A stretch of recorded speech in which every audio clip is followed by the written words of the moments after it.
Evolutionary.org 533 episode. Steve and Da Mobster, we're doing today part 3 of our popular bro science steroid myths. So I know you guys really enjoy this, you guys and gals out there. So we're going to hit 5 more topics on this one. These are always fun. So the first one we're going to get into, Mobster, you need 2-to-1 ratio of certain steroids. So this one, we've heard this one over the years, and really there's really zero science behind this. It really doesn't make any sense. So usually it's going to be you need 2 times the amount of testosterone in your cycle as DECA, or 2 times the amount of tren, or 2 times the amount of masteron, or something like that. And I've always found this one to be, a classic bro science thing, because what happens, this is where I think it's derived from, Mobster. Maybe you can take a different angle on it. I think because like in the 90s and 2000s, when this started to get created out of thin air, I think a big part of this was a lot of these guys on forums, they were getting paid to push testosterone. So what they would do is they would tell guys, oh, you need 2 times as much testosterone. Oh, you're running 500 milligrams of EQ. You need to run 1,000 milligrams of testosterone. You're running 300 milligrams of DECA. You need 600 milligrams of testosterone. Not 500 milligrams, not 550, but you need 600 right on the money. It's got to be 2-to-1 exactly. But I think part of it is they're trying to sell you more testosterone, because testosterone, very, very cheap for sources. Very big margins on testosterone. It's a very cheap steroid to produce. I think someone once told me, we had a guest on the podcast who used to be a source, and he said it costs like $5 per vial, and they can sell it for like $50-$60 a vial. So you're talking like a 10-15x markup. So of course they're going to want to push, to run that much testosterone. That's kind of there's a monetary interest in doing that. But I think also a theory behind it is some of these guys back in the day who used to come on the forums and they used to dominate the forums, they basically did this themselves, and they had a really, really good cycle, and they really got good results, right? So then they started to parrot that as like fact. They're like, well, I did 2-to-1 testosterone, so that works good for me. Or I did 2-to-1 masteron. I mean, do twice as much masteron as the other steroid in your cycle, and you'll get harder, so it worked, so it's one of those things where, hey, it's worked. Not 2.5 ratio to 1, not 1.5 ratio to 1, but it's got to be 2-to-1 ratio. So you'll hear that sometimes on forums, guys be like, you got to run this steroid 2-to-1 ratio or else, so. But look, there's no science behind it. It's just a classic example of it worked for them. Therefore, they think it's supposed to be factual for everyone. So, Mobster, why don't you tell us your angle on this one? I think there's 2 sides to this, Steve. You kind of touched on one, which is this idea. Okay, so something occurred to me the other day when we did one of these podcasts, and this is what I love about our approved sources. Okay, and I'm not going to name them because who knows when this podcast is coming out, but years from now, you guys could be listening to it. But we've got 2 very good approved sources right now that are our main supporters of the site. And neither one of them pushes product properly. And what do I mean by that? I mean, if they wanted to, they could come on and name something they make a lot of money on and say, oh, this is the thing that everybody's using right now, and this is what you should use, and this is how much you should use, and so on. And they don't do that. They don't encourage you to cruise. They don't encourage you to be on constantly. And so what does that say to me?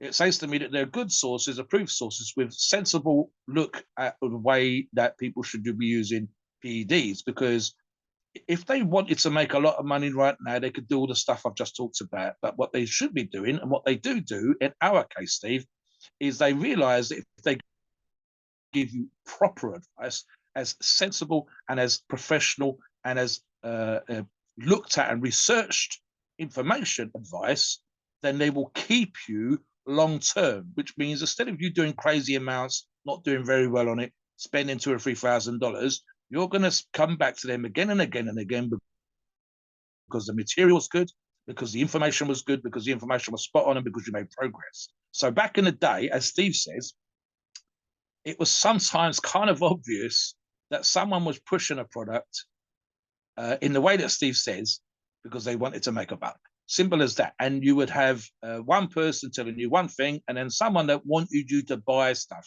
doing it more. And in fact, Steve, it's worse with your gym buddy / dealer than it is, I think, online now. Because online now, we can look this stuff up. We can say, hang on, you're repeating something you read in the 80s. You're repeating something you and your buddies have talked about in the 90s. But in fact, the medical research this. In fact, I've got online and I said that every single person that gained 10 pounds was doing this. And so we can look that stuff up. Now, the worst example of this, I think, Steve, was when, and it's kind of a joke when we say these things, but it was always the 15-year-old skinny guy in his mum's basement typing away like he's an expert, and you get the memes on Facebook and on Instagram or wherever else, and it's like some really big fat guy, or it's some really skinny guy, or it's some, it's kind of some not very pretty girl, and they're giving you this advice, and you don't know that they're 15 and all of like 140 pounds dripping wet or whatever, and they sound like an expert. And that's the thing. You and I can go on, we can go to any kind of random forum, we can find an article that we know was written 30, 40 years ago, and we can read it out, and we can copy and paste it, and we can look like we're experts. But in reality, copying out something or not even understanding what you're reading and then saying this thing makes you look like an expert. So the reality of the situation is either that back in the day, people were pushing it, or they wanted to sound like they knew what they were talking about, and they'd read someone else who was rated or had lots of pals, friends online, got a lot of thumbs up or whatever else.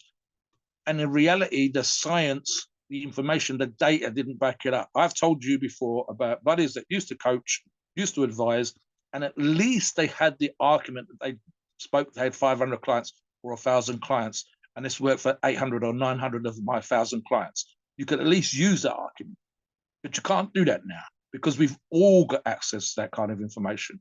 So it might be true for a percentage of you, but it's probably not true for the majority of you. And just saying it is true doesn't make it true. And again, Steve and I talked about this. We say, look up what we've said. Go away and research what we say. If we give you a dosage, there's nearly always something to support that dosage. If we talk about ratios, there's nearly always something to support that. And sometimes we'll say, this is my opinion, this is my experience.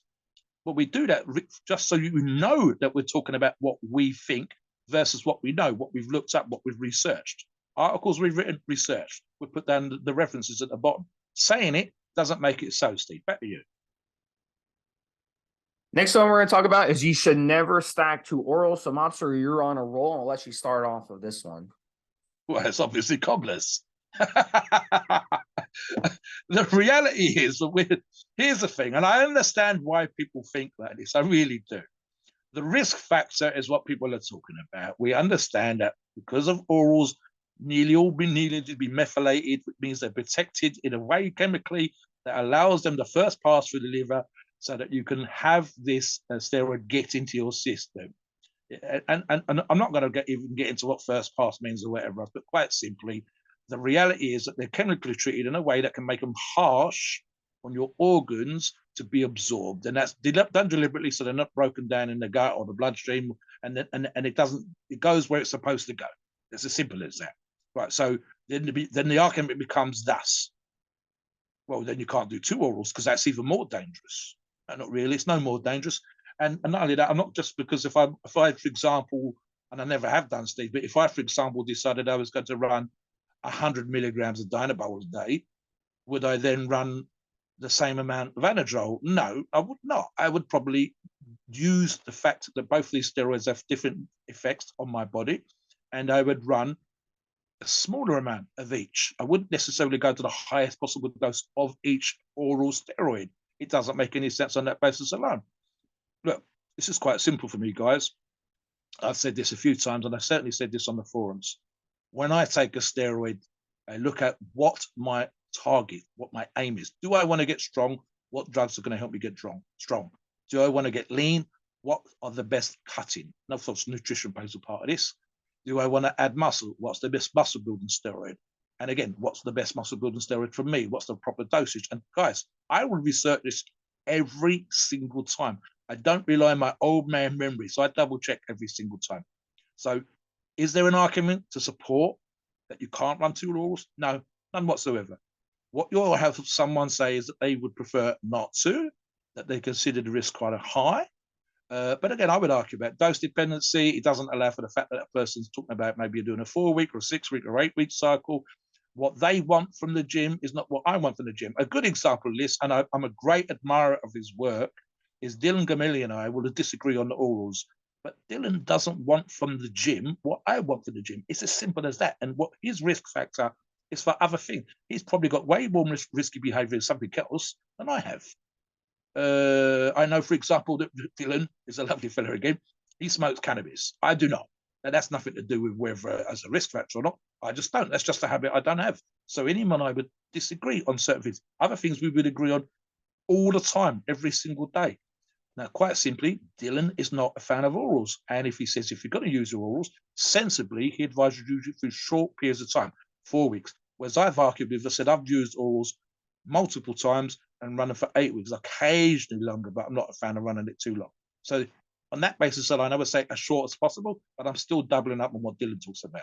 So again, it is quite simply not supported by the scientific evidence. Guys, again, here's an easy analogy for this. What were they designed for medically? How much? What's the dosage medically? How long are you given that dose medically? And I've got to tell you guys, some of the medications that we use, oral steroids we use, are given for a lot longer than 4 weeks or 6 weeks or 8 weeks in a medical situation. So it comes down to blood tests. It comes down to, in this example, Steve, checking for signs that the orals causing you problems, whether that's anemia, whether that's jaundice or whatever else. So again, someone like myself can run an 8-week cycle of single oral steroid, 0 problems, never, ever, ever, not till date, not in the 20-something years that I've been using steroids, ever. But someone else, pre-existing issues, problem. So you look at all of those things. So 2 orals, I can't see any reason why you couldn't. Is it the ideal situation? Arguably, no. But equally, there's no actual science or evidence to support the idea that you can't. It's silly. So therefore, it's bro science. That's not to say that I'm about to start running 2 orals, Steve. I get 5 perfectly well and get great results from running 1. So I don't need to run 2. But the fact that to say that you can't is rubbish. Back to you. There's a couple obvious oral steroids. Winstrol, you can inject Winstrol. And then there's Dianabol too. A lot of steroid sources now provide injectable Dianabol. And so if you say you can't run 2 orals now, does that mean I can use injectable D-Bol with another oral? Can I use injectable Winstrol with another oral? Because then in that case, I'm doing 1 injection and 1 oral. But the bottom line is it doesn't matter if you inject it or if you take the oral, you're still going to have the liver issue. So, you know what I'm saying? So that kind of makes that theory like out of bounds. But it's kind of, this is one that's kind of, there is some truth to it. Because as Mobster mentioned, the medical situation, they ran it longer than 4 weeks, longer than 8 weeks. But keep in mind, those medical journals, the patients were running them at a much lower dose. Now, our PED dosing is much higher, 5-10 times what they run. So there is going to be more of a liver impact, but it's important to keep in mind, as I said, some of these orals also come in injectable form, but also injectable steroids, anything from testosterone to tren to equipoise to primo, any of these do stress your liver and most certainly stress your kidneys. So that kind of ties into the bro science where people think that injectable steroids don't strain your organs, and they do. So you're more than welcome to run blood work when you're running just injectables and look at where your AST and ALT go, because I guarantee you they will rise quite a bit. So you're not safe doing 2 injectables or 1 injectable, 1 oral. You're still going to have a lot of side effects.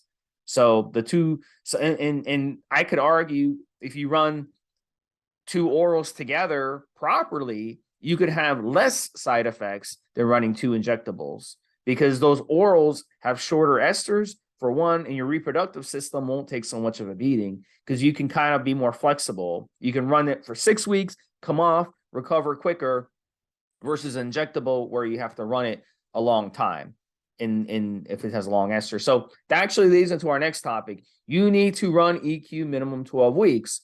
So this one was a big bro science. If you go back 20 years, 25 years on forums, this was the big one. Like if someone came on the forum Mobster and said, I'm going to be running equipoise, and I'm doing a 10-week cycle of equipoise, then people would like jump down their throat and start attacking them.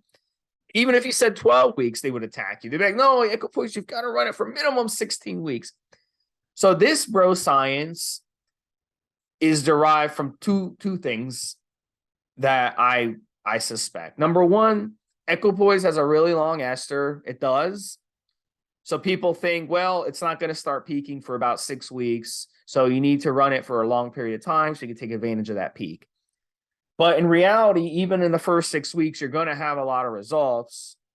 So to me, it makes more sense just to cut it off at 10 or 12 weeks max, because you're not going to shut yourself down for a long period of time. The second thing I think it's derived from is, again, people who have experience with these steroids. Maybe they ran it once and they ran it for 10 weeks. They didn't get much results because they're expecting to blow up 20 pounds. Maybe they only gain like 5 or 6 pounds. So then to them, that's like, well, I didn't gain anything. I ran it for 10 or 12 weeks. I didn't really gain much because equipoise isn't a steroid that's going to blow you up. You know, if you ran 500 milligrams of testosterone, no AI, and then ran 500 milligrams of equipoise, no AI, you will blow up more weight on the testosterone. I think we all agree to that. So I think that's part of it. And they're like, well, you've got to run it a really long time, because if you only run it for 10 or 12 weeks, you're only going to gain 6 pounds versus gaining 12 pounds. Because I ran testosterone for 10 or 12 weeks and I gained 12 pounds. Therefore, testosterone is more powerful than equipoise. Therefore, you have to run equipoise longer. So I think that's where that bro science comes from. But look, at the end of the day, what does it matter? I mean, this is a marathon, not a sprint. So yes, if you run equipoise longer, in theory, you will make more gains. I mean, you're on steroids longer. That's common sense. But I mean, why does it have to be all on one cycle? Why can't you run 10 or 12 week equipoise, come off, PCT, take a break, and then run another equipoise cycle later on? Why does it all have to be a body transformation on one cycle? Equipoise is a slow, lean gainer. It's not something that's going to blow you up fast like other steroids. So I think people just misunderstand what's behind equipoise, and that's why they say that. So Mobster, I'll let you hit this one for a bit. I wonder why. Two things that occurred to me, Steve. Why specifically EQ and nothing else? Why is it EQ had that particular piece of bro science behind it? Because you could make the same argument for any steroid, never mind EQ. It makes weird kind of sort of, why did it get just EQ get picked? Why not anything else? But the other thing that occurs to me, Steve, and it's to do with homeostasis that you and I have talked about in the past. And indeed, you can apply this kind of same sort of analogy, not just to PEDs, Steve, but a lot of other things that we do in life, right? And it's to do with making changes. So homeostasis for me is the body that you have today, the body, how it wants to be right now, and how difficult it is to get your body to change, whether it's adding muscle or losing weight. So, for example, we know in the first couple of weeks of diet, people lose loads of water, and then after that, it gets a lot harder to keep chiseling away at the body fat and get you down to being ripped. And then the difficulty at the end of that diet, so to speak, would be staying ripped, staying dry, staying lean. The same thing applies to adding muscle. So whether it is in the gym, we're talking about, and adding muscle, getting lean, whatever, or whether it's just habits. So there's an argument to be made. I believe this sort of analogy or rule, if you like, used to be that it took 90 days, i.e. about 12 weeks, to elicit a change that was permanent. So I can, what's happened is those two rules, if you like, have come together and become EQ needs to be run for 12 weeks. So there's a kind of argument to be made going, for you to have permanent changes, that 90-day, 12-week rule, applies here. But why specifically EQ? It doesn't make any sense. I don't think it'd make, whether it's Winstrol or EQ or test or whatever, it should be the same. The same rule applies to all of those things. If it's about making a change that sticks, a permanent change of your habits, a new, whether you're going to be educated, whether you're doing a new job, all of those kind of, how long does it take you to train up for the new job? How long does it take you to knuckle down and study a course at university or college? How long before you start to develop a proper understanding of it's every single one's roughly 90 days. That's how long it seems to take everybody to elicit a permanent change. But again, why specifically EQ? Why not anything else? So the bro science has kind of got EQ got picked out kind of like randomly out of a hat, Steve, and they said, wait, it's EQ then. But if you think about it, guys, our listeners, it could apply to anything like that. And that makes it a joke. That makes it the bro science, because it's why specifically just EQ and why nothing else. So if you think about it like that, you think about it logically, it makes no sense, and therefore it has to be bro science. Back to you, Steve. All right, so next one we're going to talk about is running a test space prevents shutdown on cycle. So this is one that used to be a big thing, I think 10, 15 years ago especially, but it's still going today. You still read this on forums. Today, I was ready today, yeah, Steve. Today, yeah. This morning. So I don't think people understand that testosterone itself is one of the most suppressive anabolic steroids out there. So what that means is when you run it, you will shut yourself down. Why do you think people who are on TRT have to be on TRT for life? If testosterone didn't cause shutdown, people could just do TRT for 5 years, then come off, and they would be fine. They wouldn't crash their hormones or anything. But when you use testosterone, it signals your pituitary glands to stop producing hormones. That, by definition, is suppression, and that, by definition, will shut you down.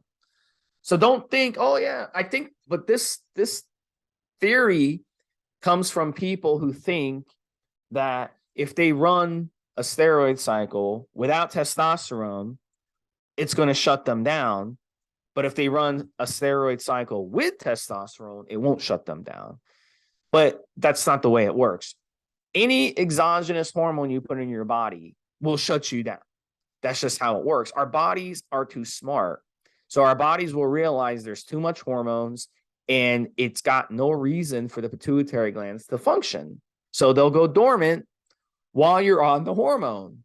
Now, the only anabolic steroid out there that I've seen from blood work where this doesn't hold true in all cases is Proviron. But Proviron is more of a drug. So here's the thing with Proviron. If you just run Proviron by itself, it's not going to do anything for you, really. It might harden you up a little bit. It might increase vascularity just a little bit. It might increase your libido a little bit.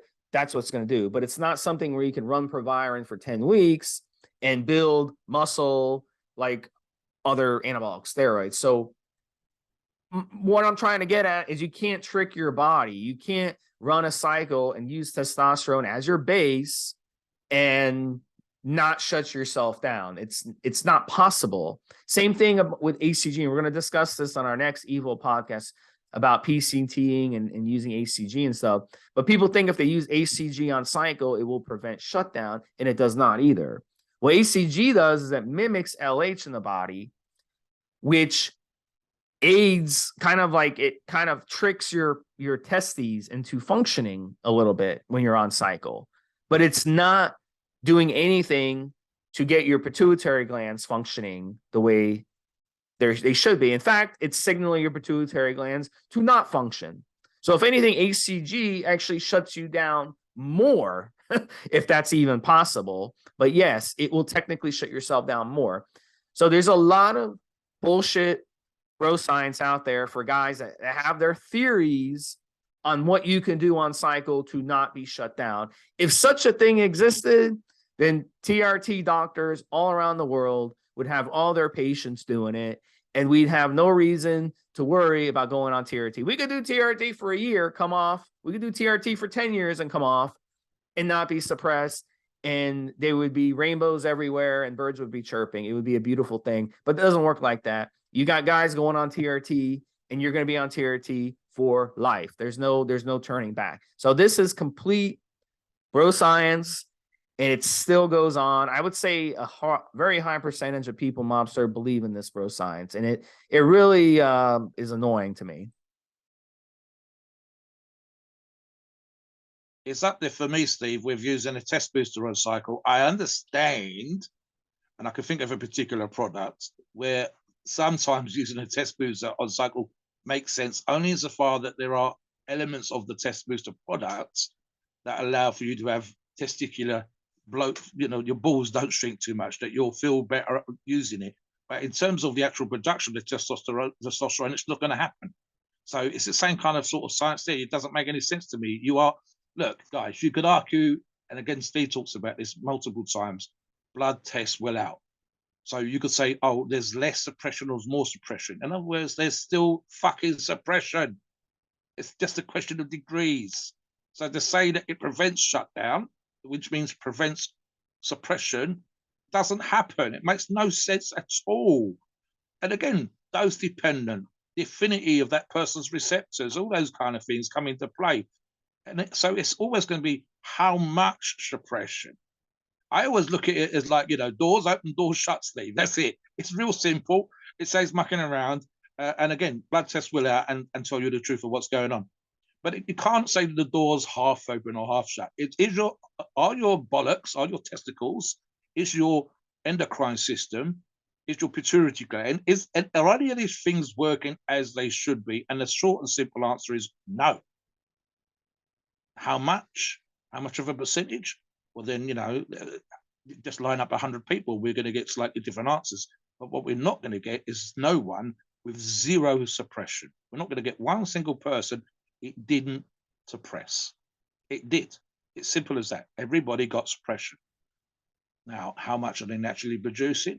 It depends. If you're on a high level of outside hormones, I'm going to say you're producing next to nothing, if at all. And certainly nothing will be useful to you in a performance enhancing way. So again, it makes no sense whatsoever. The idea that you can use a form of outside taken injected testosterone and then put it into your body and it will stop your body. Actually, your body will carry on producing, I'll be more accurate, will carry on producing its own testosterone. It makes no sense, David. It doesn't. It's just, it's hard to imagine why people, and again, as I said earlier on when Steve was letting us know what the score was, I've seen it this morning. People are literally replying without thinking. They're oh, that's what I should say, so that's why I'm saying it. And you go, hang on, how does that make sense? How does that make sense? Listen, guys, you can get suppressed. Your testosterone levels can go down when you're stressed. They can go down when your diet's poor. They can go down when you're not getting any food. You're starving. They can go down when your wife or your girlfriend or your partner's giving you headaches every single day by nagging you. They can go down when the boss at work shouts at you. If they can do that in an outside situation, just a kind of stress, nothing to do with hormones, actually taking outside testosterone and injecting it or orally swallowing it into your body is going to have an effect. I can't see how it would not have an effect. It makes no sense to say, oh, I'm taking this outside, I'm running other steroids, but I'm also running a test base. And because I'm running a test base, I'm not going to have suppression. Makes no sense whatsoever, Steve. How do people even still think that they can post this and it's true? Again, like Steve says, if you can argue about it from now to doomsday, and if they believe it, fine, but prove it. Go and get the blood test. See, Steve talks about, ask the right questions, make sure that the results, the test is specifically for what you're asking for, and show me the proof. And I can't see that there's ever going to be a time, like I said, you can get it from being hungry and tired and grumpy and not sleeping properly. You can have suppression. Certainly your testosterone levels will be lower than they should be because you're not healthy, because you're stressed. And that's just from that. That's not with any hormone coming in from the outside. You can have testosterone suppression just from being medically treated for certain medical conditions because the hormones they're giving you, which are not testosterone, are having an effect on your endocrine system. cancer drugs was right up there, Steve. You're not going to be producing lots and lots of testosterone when you're on lots of cancer drugs, for example, guys. So that's just something else, and it's not even testosterone; it's something else entirely. So the logic doesn't hold up whatsoever. Back to you. Yeah, and back then, they didn't have access to blood work. So again, it goes back to you had one asshole bully on the forum who would have his theory, his crackpot theory, and because other people weren't able to disprove it, it became, gospel. But now with blood work, anyone can get blood work. I can go to today and get blood work and prove this bro science instantly wrong. So next one too, Mobster, which ties into it. Yeah, go ahead, Mobster. You wanted to chime in? One more thing, and Steve touched on it earlier on. If a person's trying to sell you something, maybe that's also what's coming into play here, Steve. Yeah, back to you on the next one. Yeah, that is definitely true on that one. The last one ties into that one. I feel bad on cycle. That means I'm shut down and vice versa. The same thing can be applied in PCT. So here's the thing. This is a really, really, really dangerous bro science that has been bantered about for a while. And we see this. I'm going to use the PCT example first. We see guys on social media push ACG and PCT, and they're like, well, ACG makes you feel good. Clomid and Nolvadex doesn't make you feel good. Therefore, you should take the ACG. It makes you feel good, and it's going to help you recover.